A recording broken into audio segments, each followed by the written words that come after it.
Goeiemôre broers en susters, baie hartlik welkom in die huis van die Here vanoggend.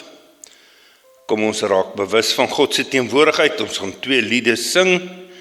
Die eerste een is lied 575, wie op die Heer vertrou, en dan lied 266, die Ons Vader.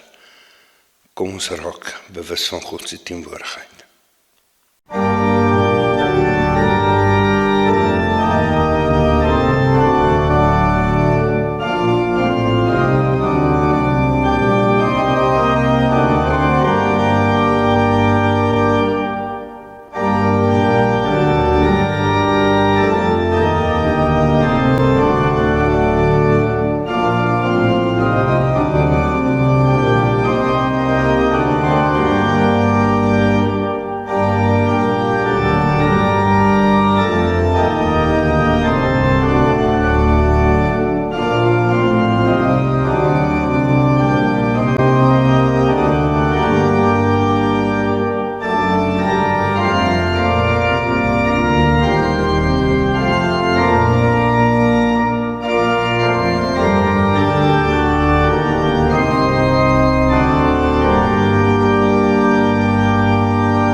Aan hom wat op die troon sit en die lam, kom toe die eer en die heerlikheid, tot in alle ewigheid.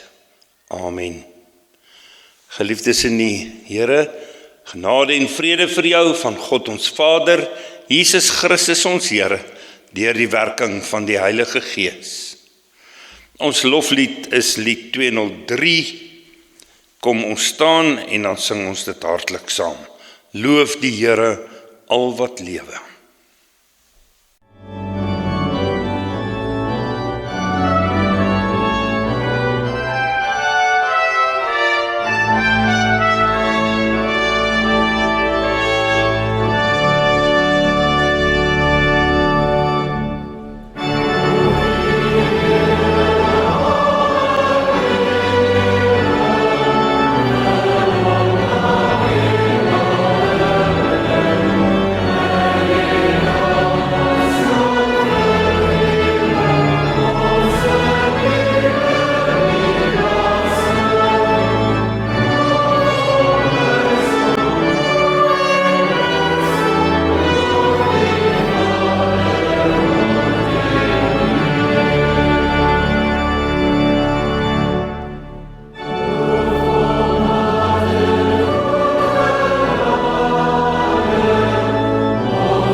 Kom ons sluit ons oor, dan bid ons saam.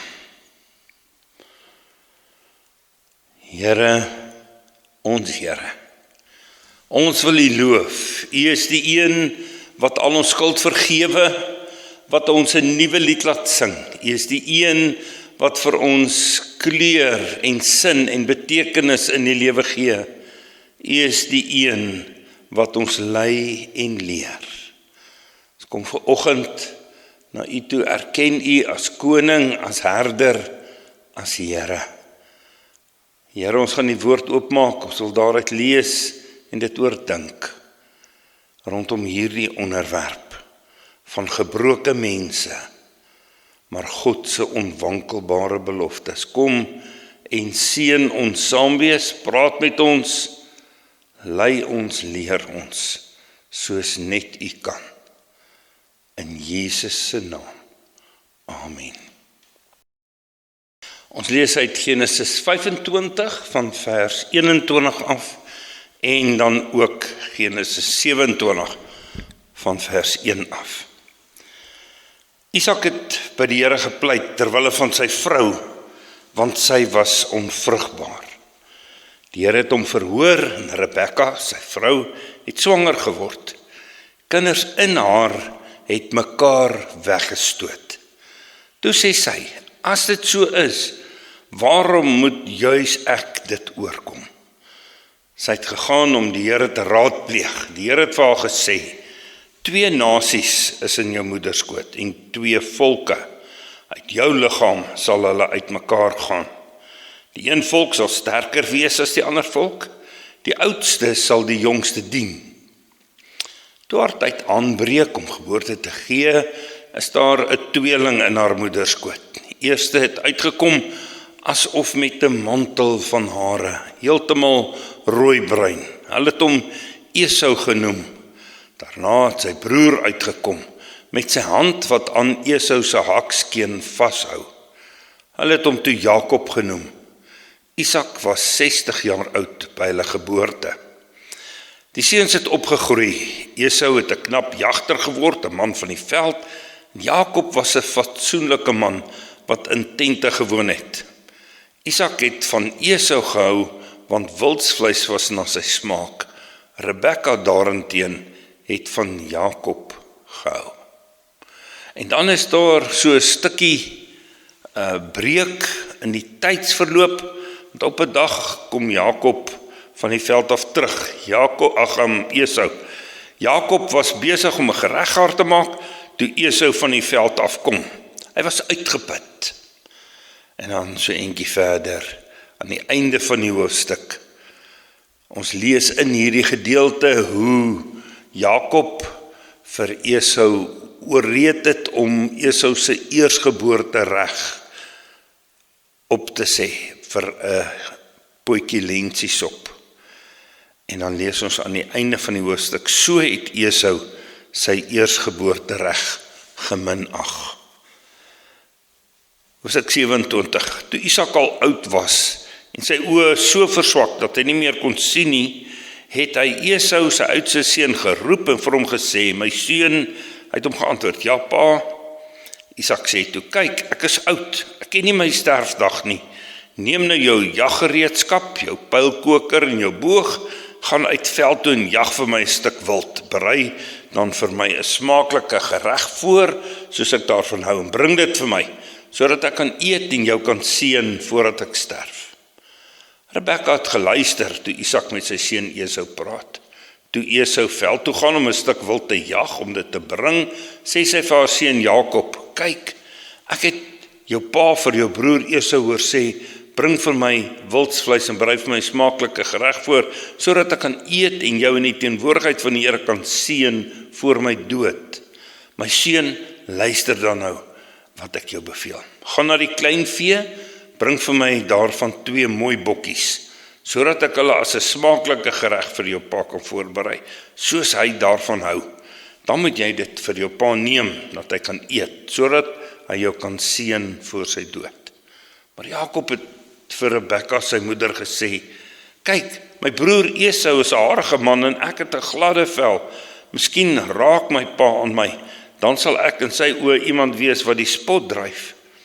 Ek sal dan 'n vloek oor my bring en nie 'n seën nie. Sy moeder het egter vir hom gesê, op my kan jou vloek maar rus, my seun. Luister net na my en gaan haal dit vir my. Hy het dit toe gaan haal vir sy moeder gebring. Sy moeder het 'n smaaklike gereg voorberei, soos sy vader daarvan hou. Toe neem Rebekka die beste klere van Esau, haar oudste seun, wat by haar in die huis was, en trek dit vir Jakob, haar jongste seun, aan. Die vel van die bokkie trek sy toe oor sy arms, oor die gladde deel van sy nek, en sy oorhandig die smaaklike gereg en die brood wat sy voorberei het aan haar seun Jakob. Ons lees dan verder hoe Jakob by sy pa Isak gekom het en hy hom bedrieg het en Isak op die ou einde vir Jakob seun in plaas van Esau. Vers 30. Net toe Isak daarmee klaar was om Jakob te seën en Jakob pas van sy vader Isak af na buite gegaan het, kom sy broer Esau terug van sy jagtog af. Ook hy het 'n smaaklike gereg voorberei en vir sy vader geneem, vir sy vader gesê, my vader moet regop kom van sy seun se wildsvleis eet, sodat hy my kan seën. En toe besef albei van hulle dat Jakob hom bedrieg het en dat Jakob op die ou einde geseën is. Vers 34. Toe Esau sy vader hoor, het hy baie hard en met groot bitterheid geskreeu. Hy het vir sy vader gesê, seën my ook, vader. En dan lees ons dat Isak vir hom sê, hy kan nie, hy het reeds die seën aan Jakob gegee. En dan lees ons in vers 41. Esau was vyandig teenoor Jakob oor die seën waarmee sy vader hom geseën het. Esau het in sy hart gesê, die dae van rou oor my pa kom nader, dan gaan ek my broer Jakob doodmaak. Tot daar ons skriflesing.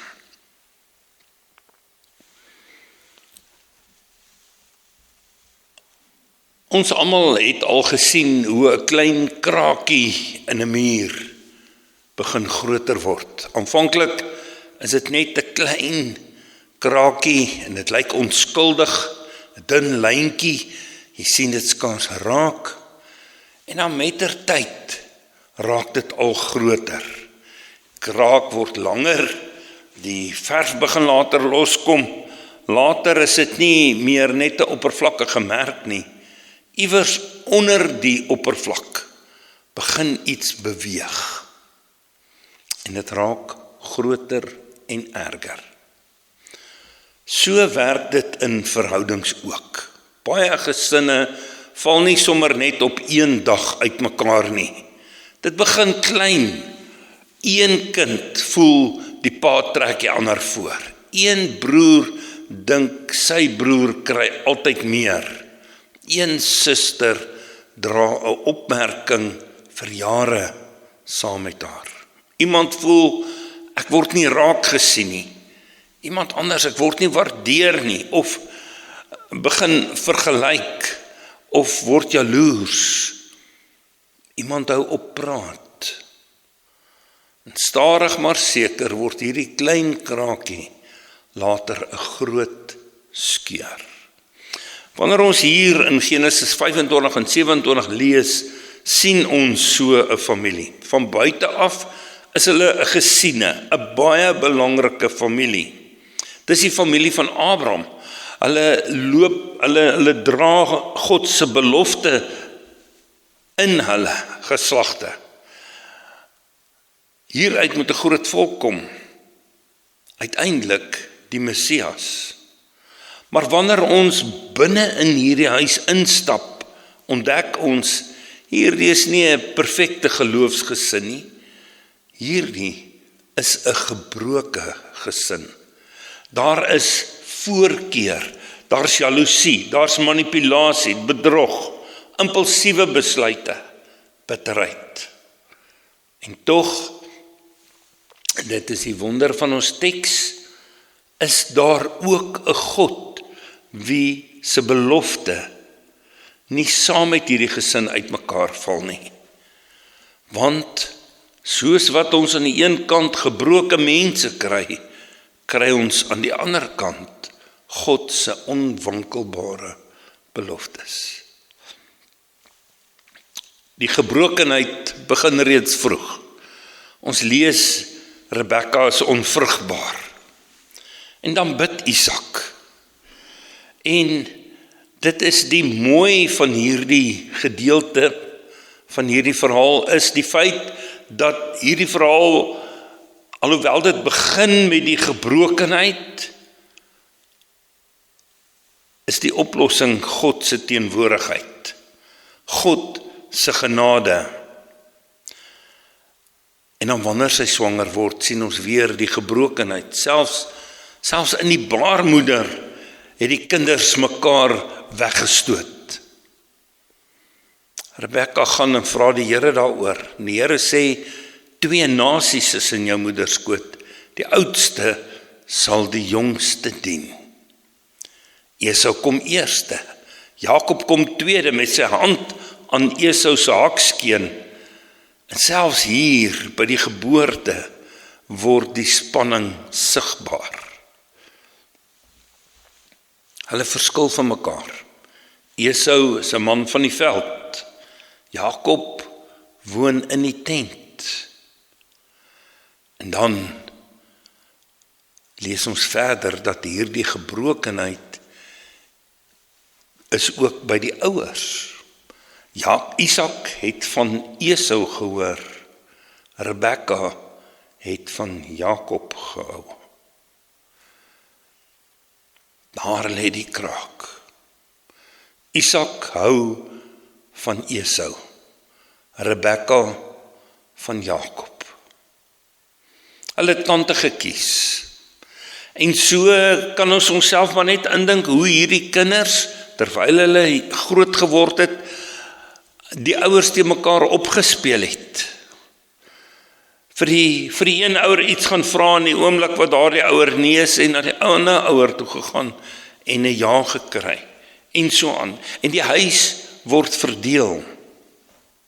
En so gebeur dit ook reg deur die Bybel. Dink maar aan Kain en Abel, aan Josef en sy broers, aan Dawid, in die Nuwe Testament kry ons daai mooi verhaal van die verlore seun, wat ons op die ou einde besef, dit is albei seuns, nie net die jonger een nie, die ouer een ook.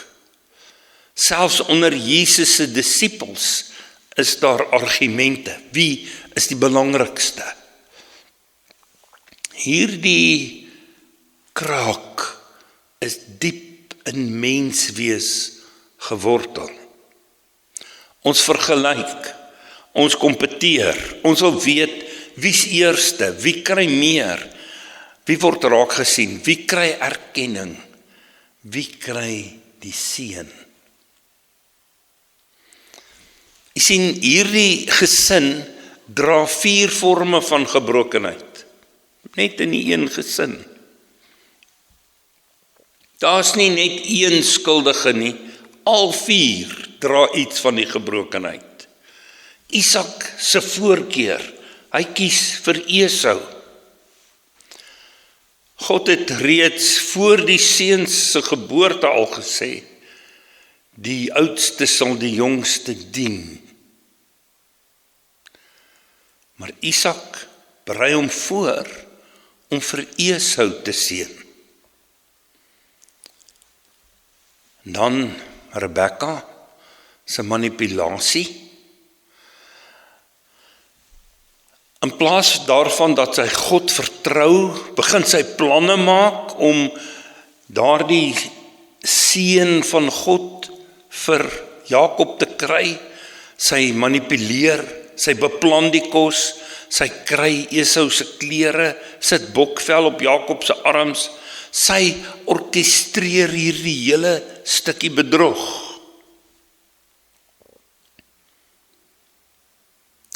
Broer en suster, ek myself net hier onderbreek. Kan maklik gebeur dat ons so oortuig is dat ons weet wat God wil doen, dat ons begin dink ons mag iets doen om dit te laat gebeur. Ons kan nie God se werk vir hom doen nie. Hy doen dit self. As ons kyk na Jakob, sien ons Jakob bedrieg. Aanvanklik is hy huiwerig, later met meer selfvertroue. Op die einde gebruik hy selfs God se naam om sy leuen geloofwaardig te maak. Esau is impulsief. Hy neem impulsiewe besluite. Hy kom die een dag honger van die veld af en hy's honger en hy's bereid om 'n verskriklike belangrike deel van sy posisie in die gesin en samelewing te verkoop, te ruil vir 'n bordjie lensiesop. En so sluit hierdie hoofstuk van Genesis doelbewus af. So het Esau sy eersgeboortereg geminag. En dan op die einde breek alles oop. Isak is oud, hy kan nie meer sien nie. Jakob kom vermom voor hom staan. Isak vermoed iets, die spanning styg. Hy voel amper hoe naby die waarheid is aan die leuen. Maar op die ou einde slaag die bedrog. En dan kom Esau huis toe. En op die einde vers 33, die pa wat verskriklik aan die bewe gaan, so ontsteld is hy oor die besef van wat het gebeur, en Esau wat baie hard huil en met groot bitterheid skreeu. Hierdie is die geluide van 'n gebroke familie. Ou vader wat bewe, seun wat bitterlik huil, ander seun wat reeds weggegaan het met God se seën wat hom eintlik nie toegekom het nie. 'n moeder wie se plan van bedrog geslaag het. Soms kan 'n mens die stryd wen, maar die oorlog, die verhouding verloor. So gaan dit vandag nog steeds. Hoeveel families breek steeds oor verskillende dinge.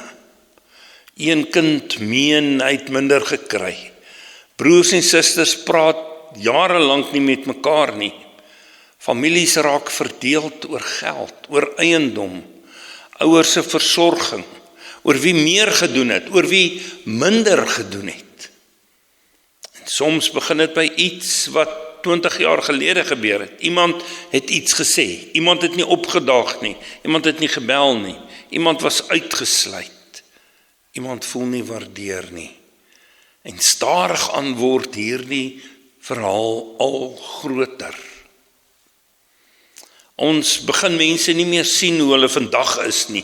Ons sien hulle deur die bril van wat jare gelede gebeur het. Een gebeurtenis. En ons sê, maar hy was nog altyd so. Sy het nog nie verander nie. As hierdie verhaal net oor mense gegaan het, sou dit 'n verskriklike groot tragedie gewees het. Maar Genesis gaan baie duidelik daaroor. Uiteindelik gaan dit nie oor hoe goed of hoe sleg mense is nie. Dit gaan oor hoe getrou God is. God het reeds voor Jakob en Esau gebore is, 'n woord oor hulle gespreek. En die mense se sonde maak nie God se belofte ongeldig nie. Dit beteken nie God keer die sonde en die verkeerd goed nie, maar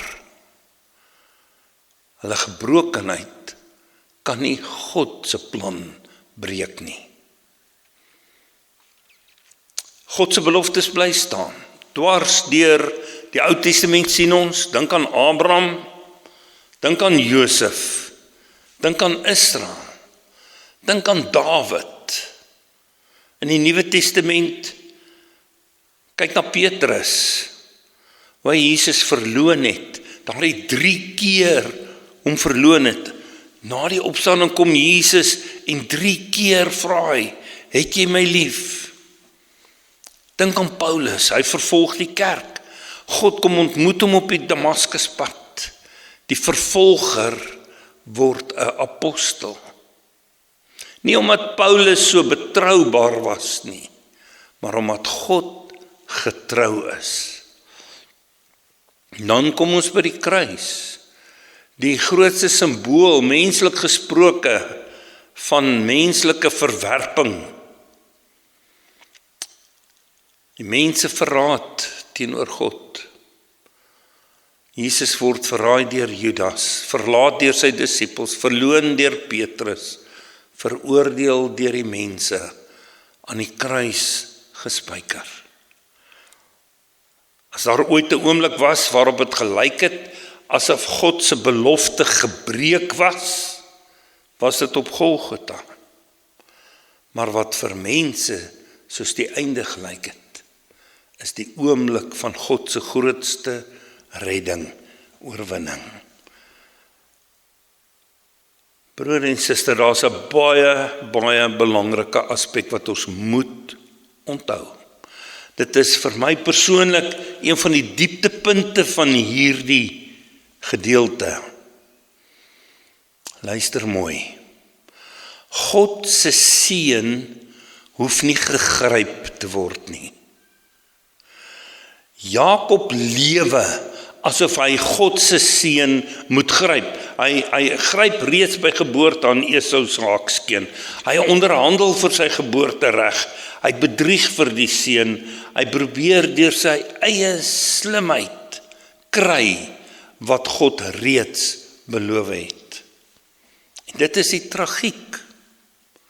Hy probeer steel wat God reeds uit genade van plan was om te gee. En so doen ons dit ook. Ons leef soms asof ons God se goedheid moet afdwing. Ons manipuleer mense, ons probeer onsself bewys, ons jaag erkenning na. Is asof ons dink, as God hierdie persoon seën, dan is daar minder vir my. As hy of sy suksesvol is, dan beteken dit ek is minder. En dit is nie die waarheid nie. God se koninkryk werk nie soos 'n pot lensies waarvan daar net genoeg is vir een nie. En daarom moet ek leer om anders te kyk na die wêreld, anders te kyk na die lewe, anders te kyk na oomblikke wanneer ander mense geseën word. En ek moet besef, God is in beheer en hy seën almal. Hoe leef ek anders? Ons het al daaroor gepraat. Ek kom weer terug, Psalm 16 vers 8. Ek hou die Here altyd voor oë. Wanneer ek die heeltyd God voor oë hou en besef daar's genoeg, dit wat God vir my bedoel het, sal ek in oorvloed kry. Ek vra nie net die heeltyd, wat wil ek nie? Ek vra, wat wil God? Ek vra nie, hoe kan ek hierdie argument wen nie? Ek vra, hoe kan ek Christus verteenwoordig? Ek vra, hoe lyk gehoorsaamheid aan God in elke situasie? Wanneer ons God uit die oog verloor, word mense rondom ons maklik ons grootste werklikheid. My broer word my mededinger, my suster my probleem, my huweliksmaat my teenstander, my kollega my bedreiging. Maar wanneer God in die middel kom, dan begin ek anders kyk. Dan onthou ek, maar my waarde kom nie van mense se goedkeuring nie. My identiteit word nie bepaal deur 'n kompetisie wat ek moet wen nie. My toekoms rus nie in my vermoë om alles te beheer nie. God is hier. Hy sien, hy weet, hy is getrou. Jakob se lewe het nie maanskyn en rose geword na Isak hom geseën het nie. Hy moes vlug. Daar was baie probleme. Maar een ding het hy geweet. God is met my.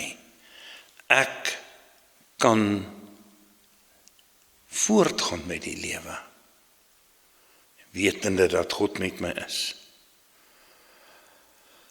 Wat doen ons met ons gebroke verhoudings? Die vraag vandag is nie wie was eerste verkeerd nie. Die vraag is, wat vra God van my? Miskien vra God, jy moet erken. Miskien vra God, jy moet vergewe. Onthou, die verhouding, die gesin, wat ook al die situasie is gebroke. Maar God se belofte staan vas. Wanneer ons na Isak se huisgesin kyk, sien ons baie gebrokenheid, maar bokant hierdie verhaal van verbrokenheid staan God se beloftes.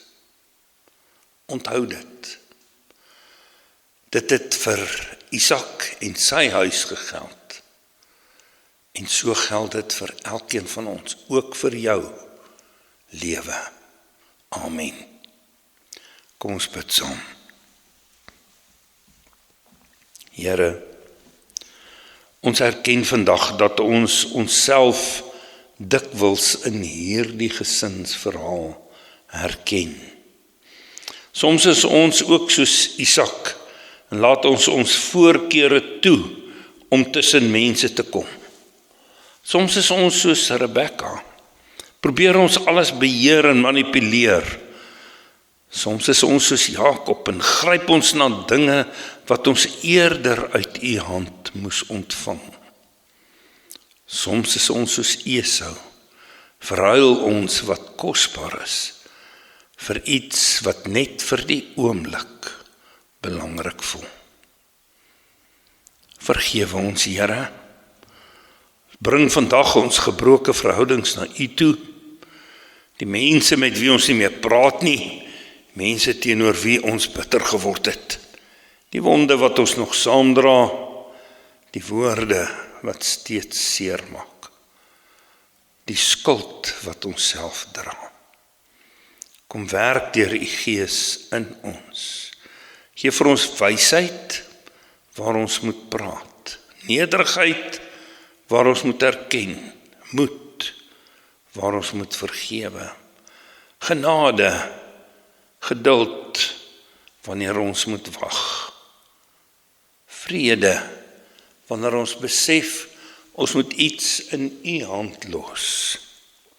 Here ons Here, leer ons om u voor altyd voor oë te hou.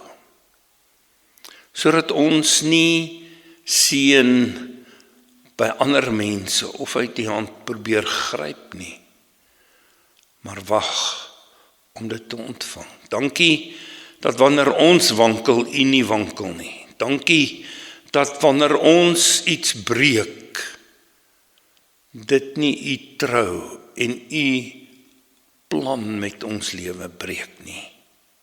Dankie dat u genade groter is as ons mislukkings. Here, ons vertrou ons lewens, ons geliefdes, almal wie u aan ons toe vertrou, aan u op. Seën ons, Here, in Jesus Christus se naam, die een in wie al u beloftes ja geword het. Amen. Ons gaan nou, terwyl ons so sit, gaan ons hierdie gebed voort, lied 241, Troue Here van my lewe.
gaan nou ons slotlied sing, Psalm 33, sing juigend, sing 'n nuwe loflied, vers 1, 5 en 7. Kom ons staan.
Ontvang die seën van die Here. Die Here sal jou seën en jou beskerm. Die Here sal sy aangesig oor jou laat skyn en jou genadig wees. Die Here sal sy aangesig na jou toe oplig en aan jou sy vrede gee. Amen.